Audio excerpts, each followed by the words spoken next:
Alright, so we got this stuff made, and now the important benchmark that we've hit is that we are pretty much manufacturing everything that we need to do base expansion.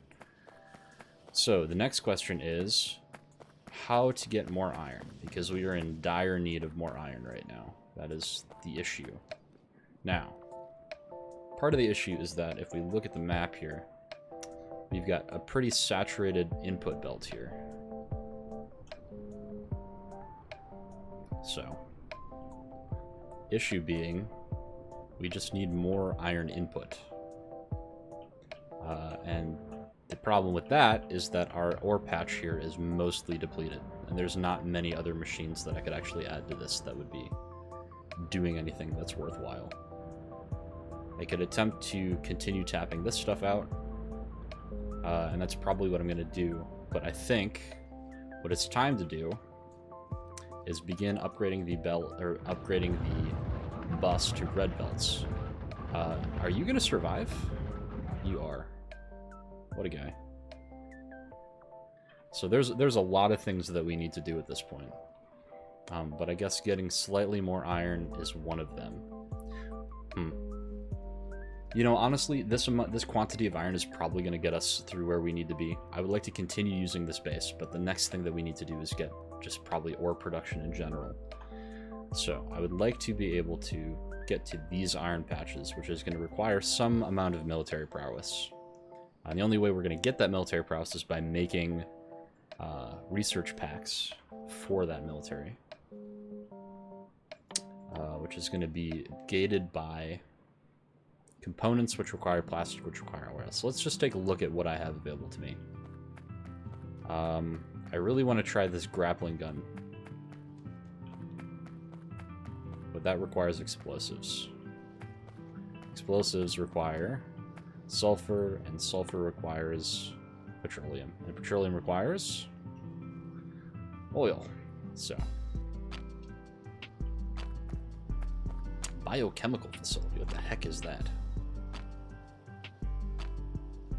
Oil refinery, chemical plant, fuel processor. So many machines that I don't know what they do.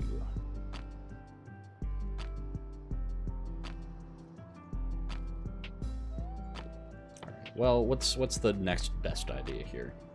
Probably to go get that iron and actually make a train setup. So we do not have the stack inserters that we need to actually do any kind of reasonable outsertion here. But the point is that we can get steel beams and stone fairly easily as long as we have some quantity of steel backed up, which we will very slowly. So, how are you doing? You're getting there. But our steel production is not looking the best right now just because we have so little iron. So we can't get more iron because we don't have enough iron. Sounds like Factorio to me. Well, I mean, engine units are also important. Oh, geez. That actually hit me. Look at that. It actually hit me. Alright, well, that's an important thing to know. Time to make some meteor defenses. What do you take? You take glass and concrete. Able to shoot up to 4 meters per volley, must be loaded with meteor defense ammo and fully charged. Range 64, 50% accuracy. Wow, I'm just better hedging my bets at this point. That's kind of nuts.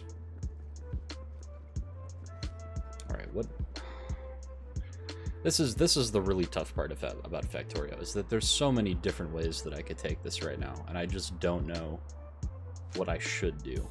I think the next thing that I want to do is get electric motors on the bus here. There's going to be gears, motors, and pipes.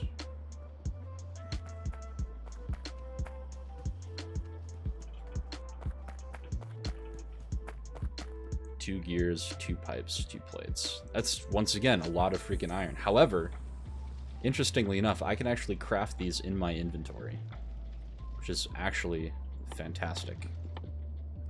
Makes everything a lot easier. Yeah, so that the crafting time is pretty significant though. So let's let's start designing some rail stuff. I think that's going to be my next order of business here. 15 engines. Okay, so maybe even though I can craft engines in my inventory, maybe that's not what I should be doing.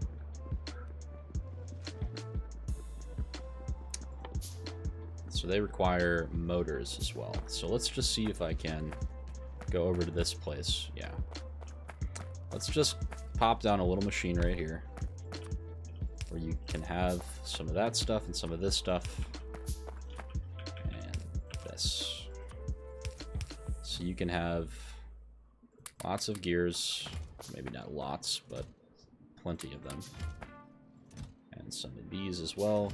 I give you 800, so I want 800 pipes. 1, 2, 3, 4, 5, 6, 7, 8. Okay. You want to make me engine units, please.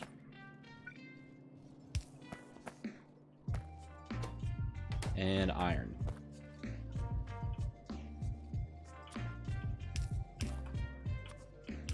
Nope. Wrong inserter. There we go. Okay, slowly but surely I will receive the engines that I desire. So, time for some rail R&D. Because I need to make a station that I am comfortable with being unloading. Now, the complication here is that I've got these laid out like this. Actually, I should probably just go do this at the location at which I'm going to be building it. It's probably a wise idea.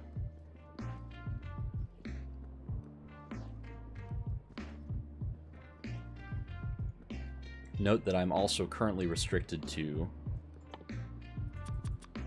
fast inserters instead of stack inserters. So this, I want to also eventually make this something that can be upgraded. So, doing a full red belt from fast inserters is not super viable, which is kind of annoying. What do blue cards take to make, by the way? Lots of stuff. It's going to be slow going from here on out. This is, like I said, this is the K2 equivalent of trying to get into blue science. So, this is going to be a lot of infrastructure in the making. So, there is a world in which, by the way, holy crap. Okay, let's go help with this real fast. Because I can't imagine this is going to end well.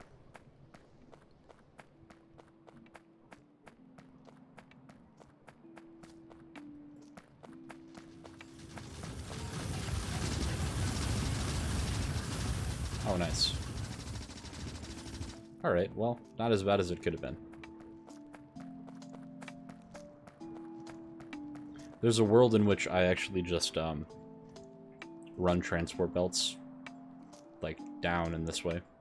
So basically what I would do is I would take my wall, bend it around, and go straight to the lake here. I would basically just need to fight these two guys.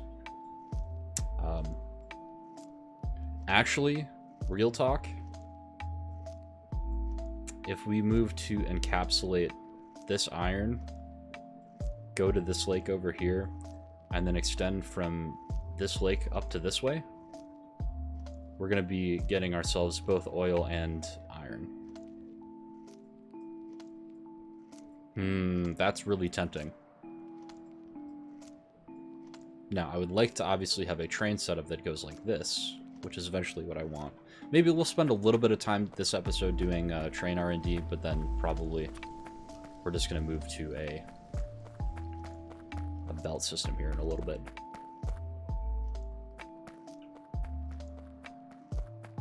So, this is what the iron and copper looks like right now. Iron, copper, and stone. So we basically want to have 3 stations that supports this.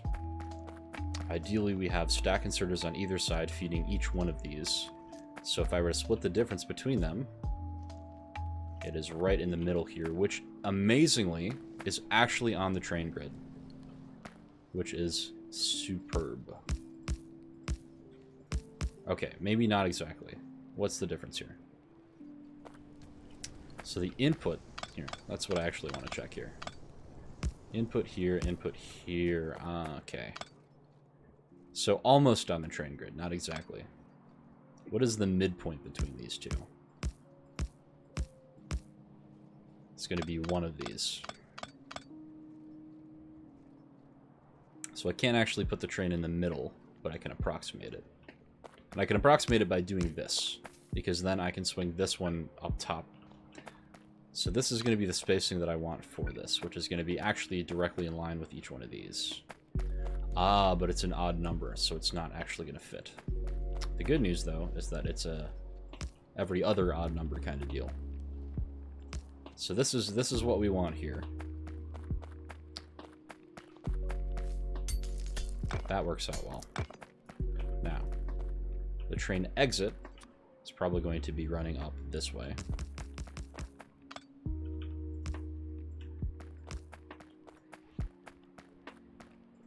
Should use some of this as ghost stuff. Okay. So.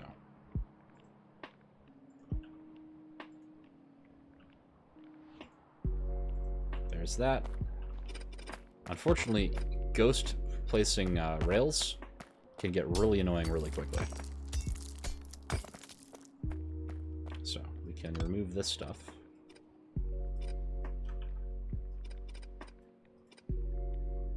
Come on, you.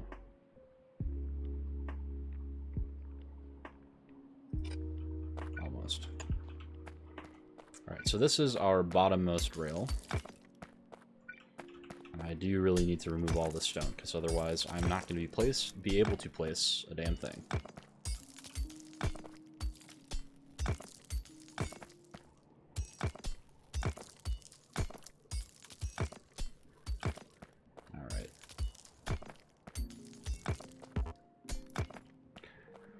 Okay, so there's one station. Where does this bend end? Okay, so here is number 2. Here is number 3.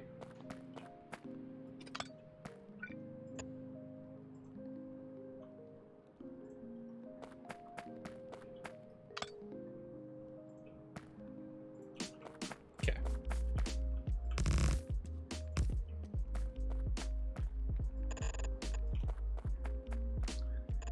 So we have a iron drop-off, a copper drop-off, and a stone drop-off. So the closest that I can put this.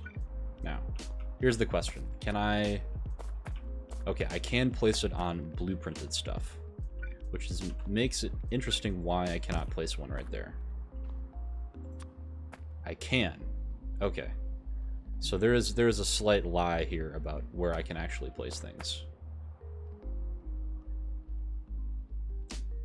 Now, the one caveat is that I probably want it to be here because I'm going to want to put a chain signal.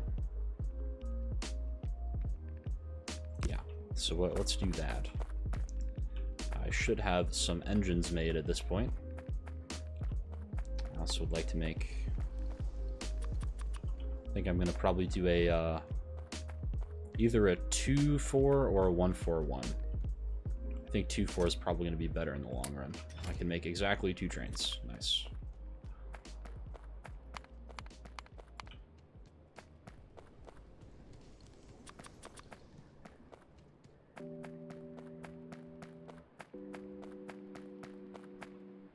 And this will be my my bus unloading train loop here for the early game. Because like I said, in this save I would like to experiment with doing train-based smelting. Especially because some of the processing operations in this game require reagents, so... Because I'll probably eventually do the enriching process, which is going to require fluids as well, so...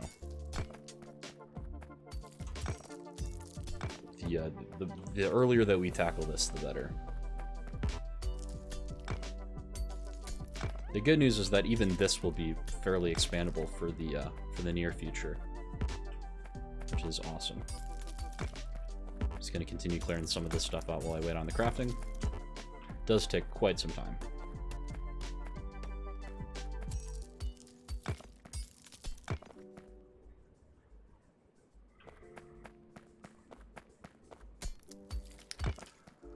Alright.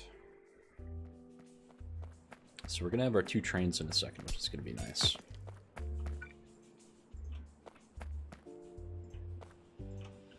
Yeah, I think I'll probably opt for a 2-2-4 setup here. And in fact, in doing so, it will make more sense to have the trains come in this way and out the other way.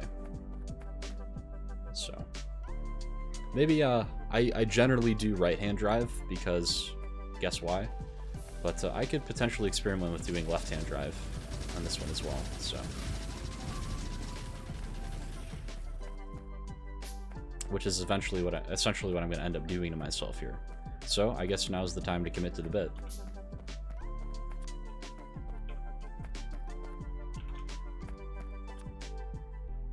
Yeah, and I'm going to need real rails to do this, which is unfortunate.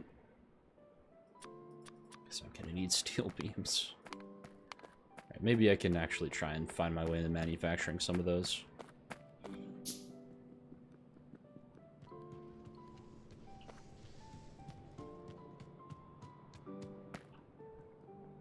Look, my iron backup is slowly but surely increasing. My mall is still backing up in a very serious way, though. So, yeah, here's what I'm gonna do. I'm gonna dive into my my steel reserves here, and just try and get some of that stuff crafted.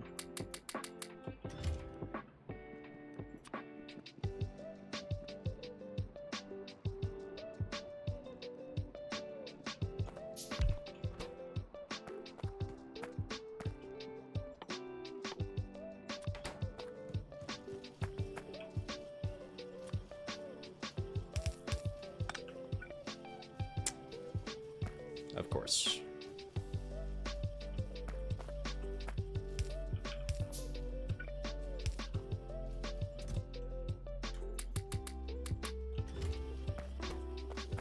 There we go. Hopefully that'll be a holdover for a while. I'm actually going to cancel that just so that I can get those beams back and make some more rails.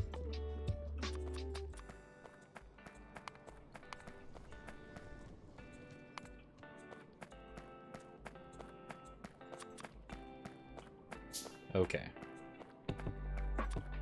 So let's actually build this section of it at the very least.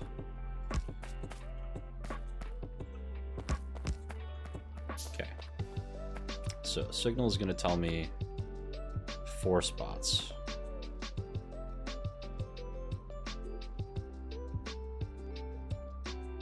I think this is what I want here. And I got an achievement too, look at that.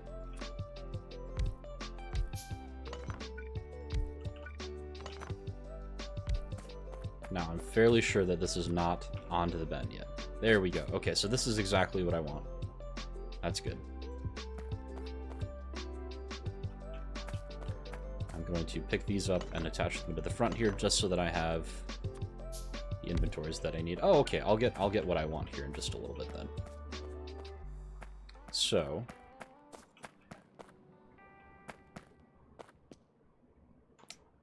what are the boxes that actually... There's my 6. Oh, beautiful. Beautiful. This is exactly what I want. Wonderful. Okay. Okay.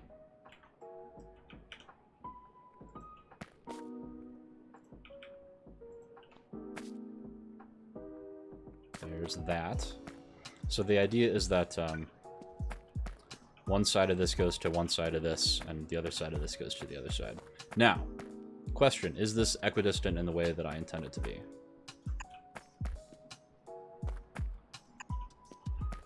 We have 1, 2, 3, and 1, 2, 3, 4. Not precisely.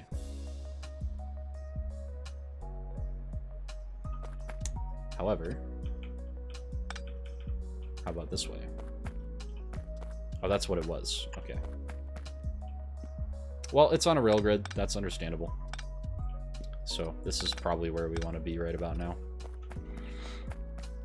Okay, so now we have this, and then we have these 2 things as well. Beautiful. So what is next? We have the chests here.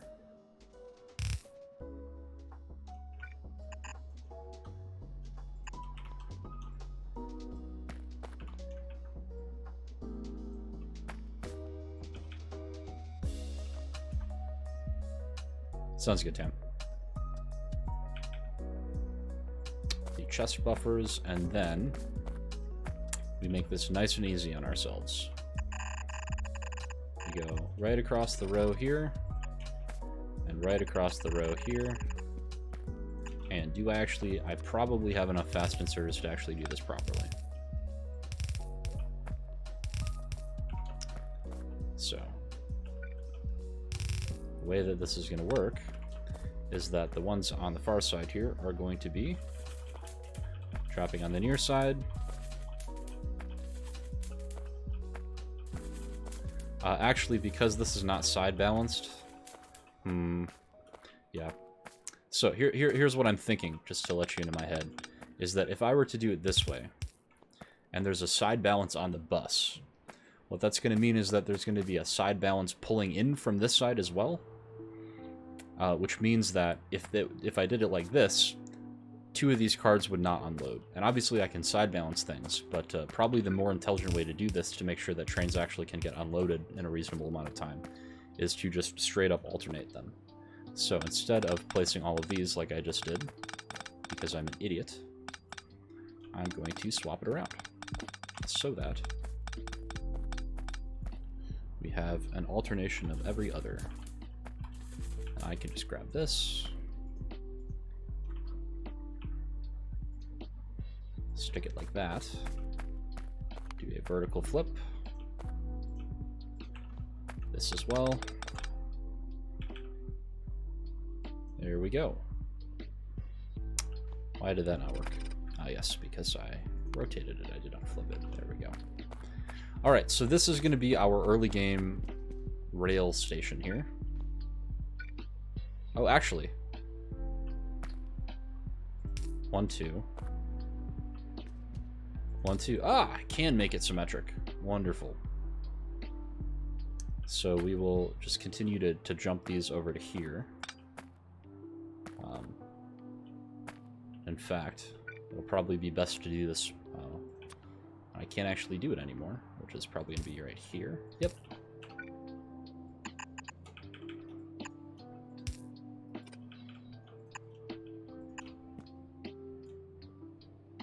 Like so. Now, the only potential issue with this is that I'm going to need to signal this properly as well.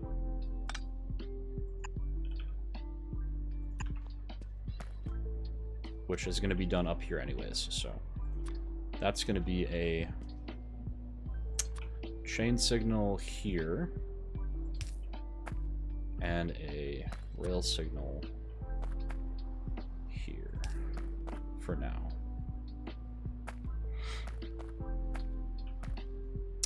Actually, a train of this length cannot fit into this, so this is also going to need to be a chain signal. So basically we have this configuration at each junction for all of these things, except for this last one, which that one can be a, well, it's going to be a train, this one should be a chain signal as well, because once again, we cannot actually fit that much into this, so. But what that means is that we can do this like so. And if I remind myself what I was actually intending on doing, can make this look proper.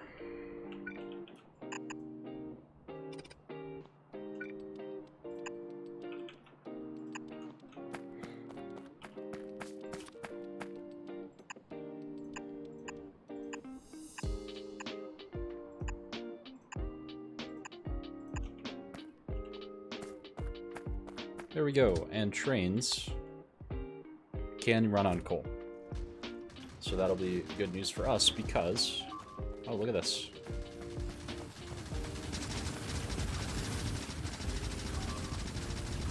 Oh, they actually broke through.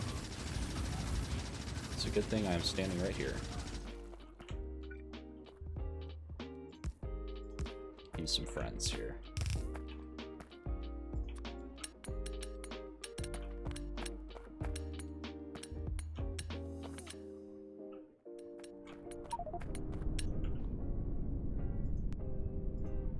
I'm getting very lucky with these meteor strikes, by the way.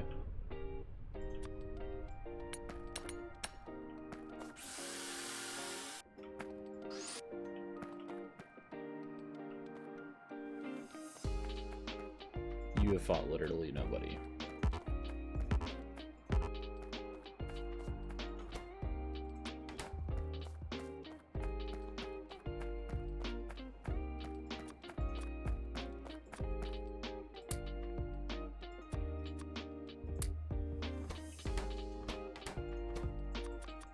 There you go.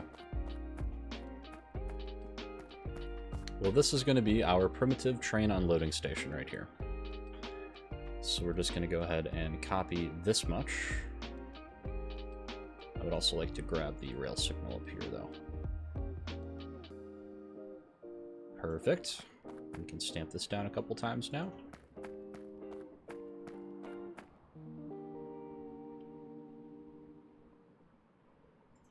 So we are going to need to remove this portion of it.